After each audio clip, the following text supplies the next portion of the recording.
Ya, empezamos. ¿Qué cosa es la arquitectura para ti? Esa pregunta me la hicieron una vez y lo único que se me ocurrió responder es, arquitectura es la vida, porque nosotros hacemos arquitectura para que la gente viva adentro. Entonces, construyendo arquitectura, lo que hacemos es vida para que los demás puedan vivir dentro. Nosotros tenemos una profesión que envejece con nosotros. O sea, como cualquier otro arte, tú produces en el momento que estás actuando. Entonces, hay arquitectura joven y hay arquitectura de viejos, ¿no? Y todo eso tiene que ver con la experiencia misma de la producción de la arquitectura y las diferentes situaciones que tiene la persona en el transcurso de su vida.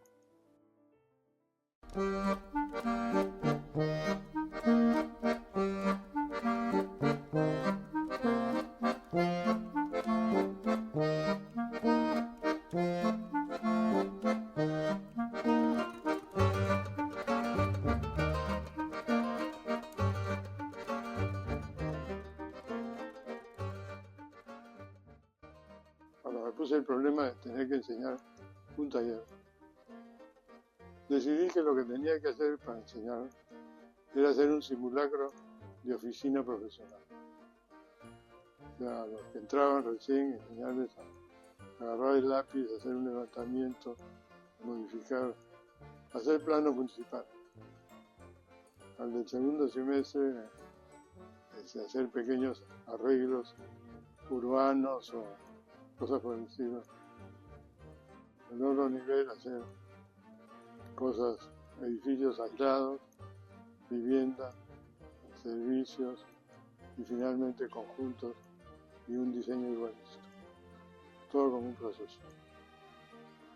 Esto, que era más o menos lo que yo sabía de lo que ya había estudiado, empezó a chocar con lo que hacíamos en el taller, porque para hacer ciertas cosas teníamos que previamente liquidar lo que había en el terreno, y no podía hacer eso.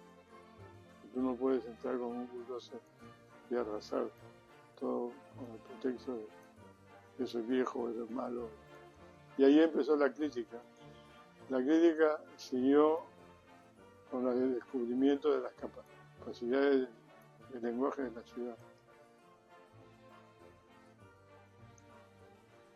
Con el lenguaje de la ciudad nos dio mucho que hacer durante mucho tiempo.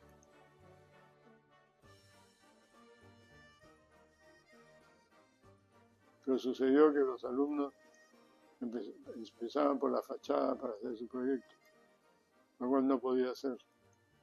Entonces decidí quitar el contexto, ponerlos en la molina a ver qué pasaba. Lo que salió fue tan espantoso que yo tuve que ponerme a revisar cómo diablos hacía para que la gente decidiera hacer un objeto sin necesidad de copiar uno existente ni inventar algo que no se puede hacer. Y ahí apareció la arquitectura como arte.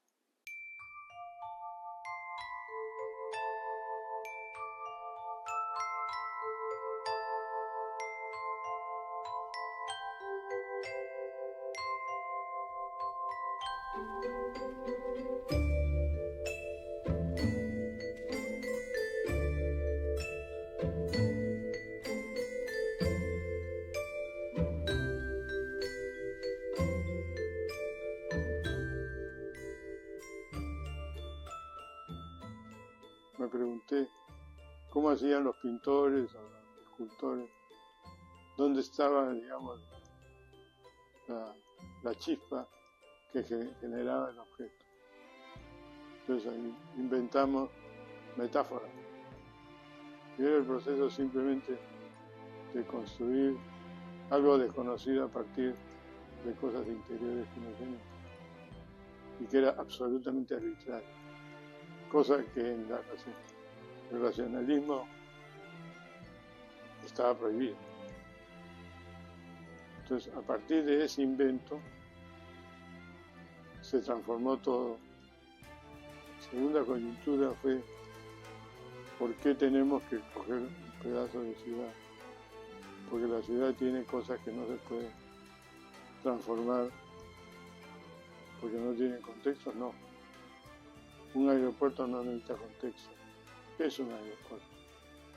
Entonces, ¿cómo hacemos para hacer objetos que no repitan el proceso de racionalización de lo simple a lo complejo? Y entonces ahí fue donde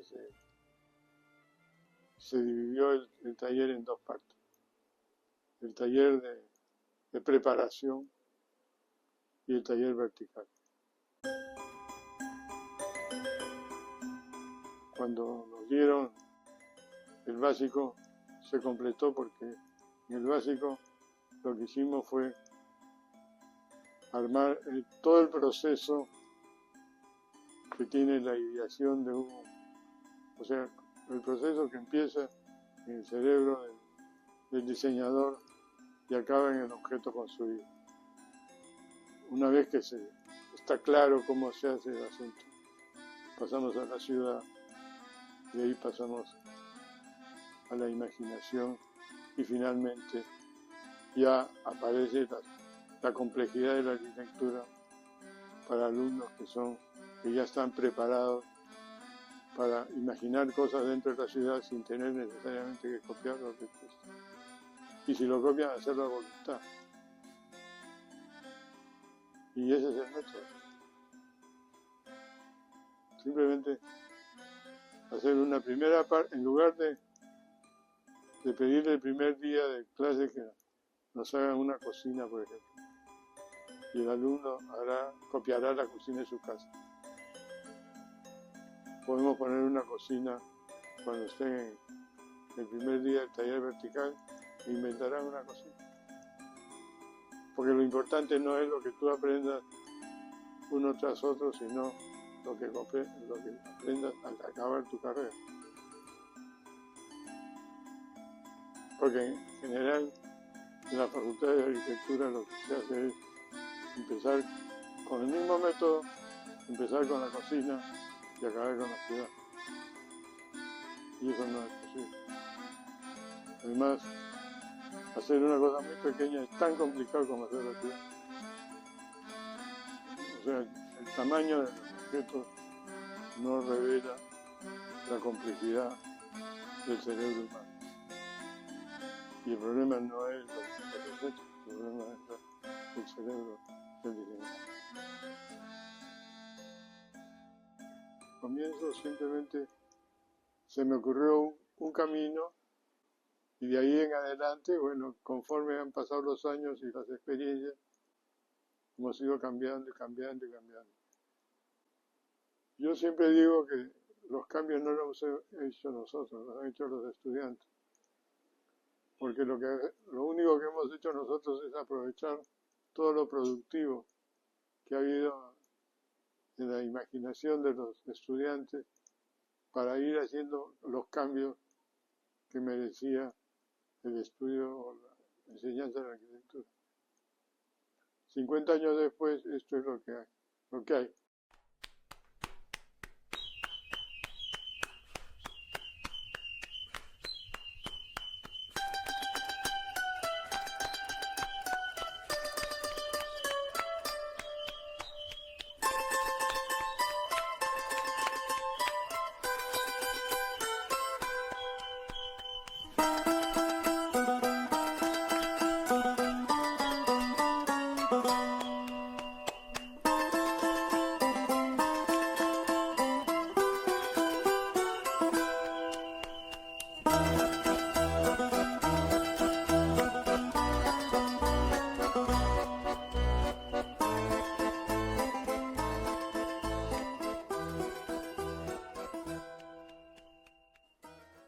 Yo no lo sabía, pero hace ya unos años. Un día me tocó ir a un taller, estaba en California, y había una atmósfera que reconocí como la atmósfera de mi taller. Y eso creo que es lo que más me gusta.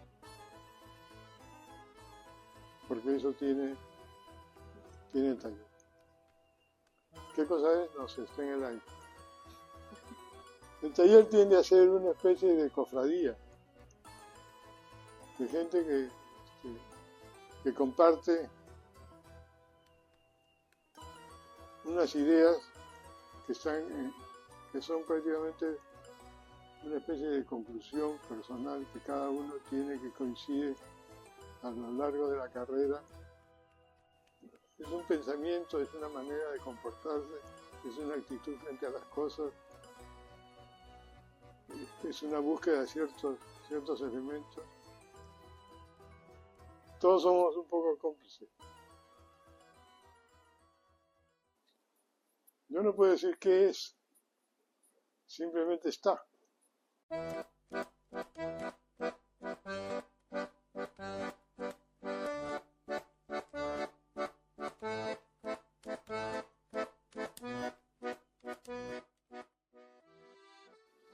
El estudiante llega a la crítica con un puñado de ideas que no sabe cuál sirve, cuál no. Y además son fragmentos de pensamientos y de imágenes. Lo que tiene que hacer el profesor es convertir esas imágenes, esos fragmentos, en algo que el estudiante no solamente entienda, sino que haga suyas ya como grupo, como conjunto. Y para eso lo que hay que hacer es muy positivo y usar la experiencia del profesor para juntar aquellos que valen la pena y que tienen sentido. Y una vez que le explicas al alumno y el alumno se prende una chispita en los ojos, es que ya la cosa funciona. Más o menos es así.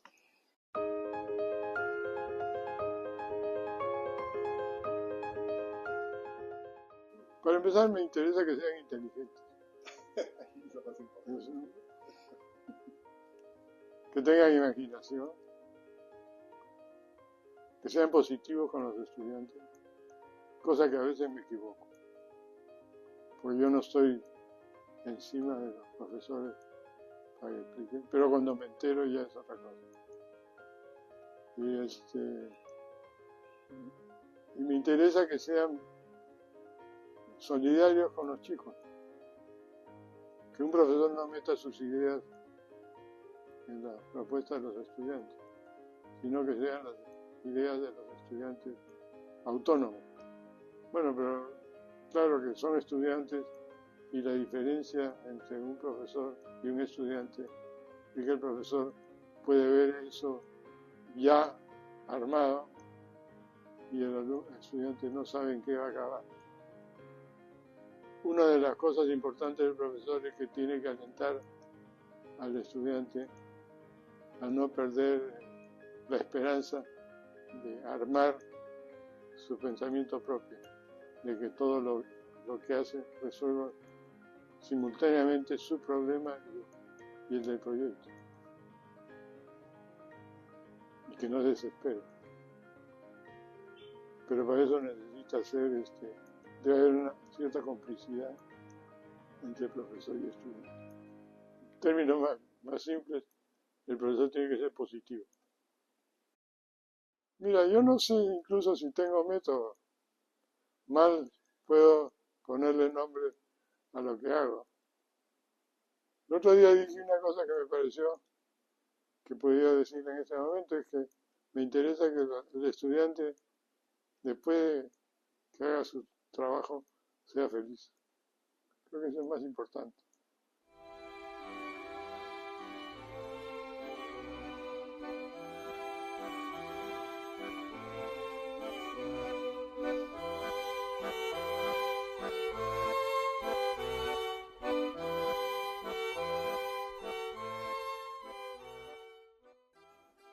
Todos nosotros somos capaces de crear una especie de atmósfera alrededor nuestro. Y eso viene pues desde el día que naces. el bebé entra en la órbita de la mamá, del papá y de sus medios. Y resulta que tú apareces ahí como una especie de catalizador de ciertas ondas simultáneas entre tu familia y tu profesor. Yo creo que ese es el momento en que se conecta el profesor y el estudiante. Al final de cuentas, los estudiantes buscan el tipo de profesor que más se acomoda a lo que ellos tienen dentro. Por supuesto que eso es inconsciente, pero funciona. Incluso para seguirlo, para rebelarse contra él. El profesor no puede evitar ese tipo de situaciones, porque el profesor no busca a los alumnos. Los alumnos buscan matricularse en tal o cual curso porque está fulano o tal. Y como es voluntario, funciona. El día que no sea voluntario, se liquida el sistema. Respeto por las ideas sería uno. Solidaridad también sería el segundo. Y el tercero, el esfuerzo. Me has obligado a inventarte.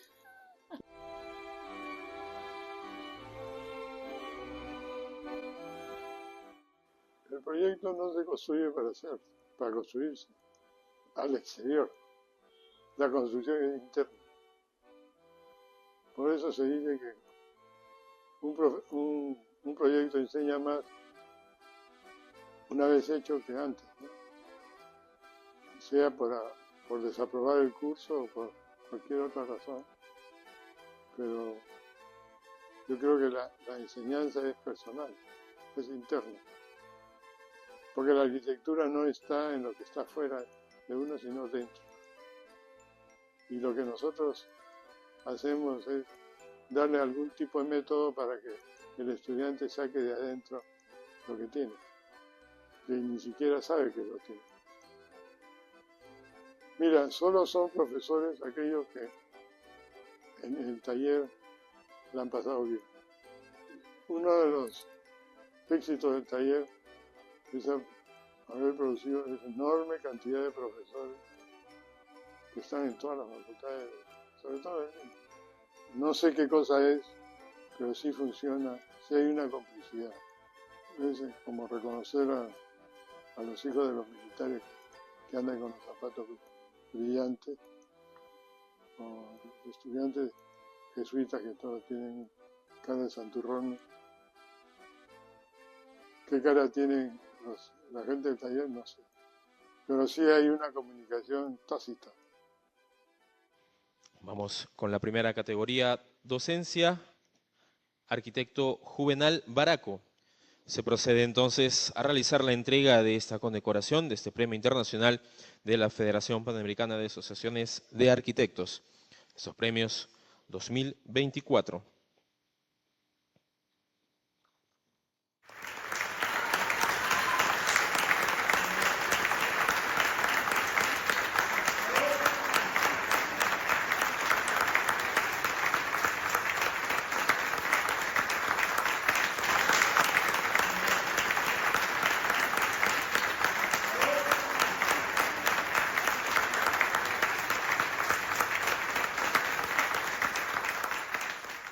Quiero decir que no es solamente un premio para mí, sino para mis estudiantes, que durante estos últimos 50 años han sido con su talento y su esfuerzo los que realmente han podido salir adelante como arquitectos. Igualmente tengo que agradecer a la Universidad Ricardo Palma, que me ha permitido durante todos estos años hacer un taller libre de experiencias arquitectónicas y de investigación que ha producido un sinnúmero de buenos arquitectos, lo puedo decir sin vanidad, y que en este momento pueblan de profesores en muchas facultades de arquitectura en Lima, en todo el Perú y en parte en el extranjero también. Por esto me siento muy honrado por este premio. Muchas gracias.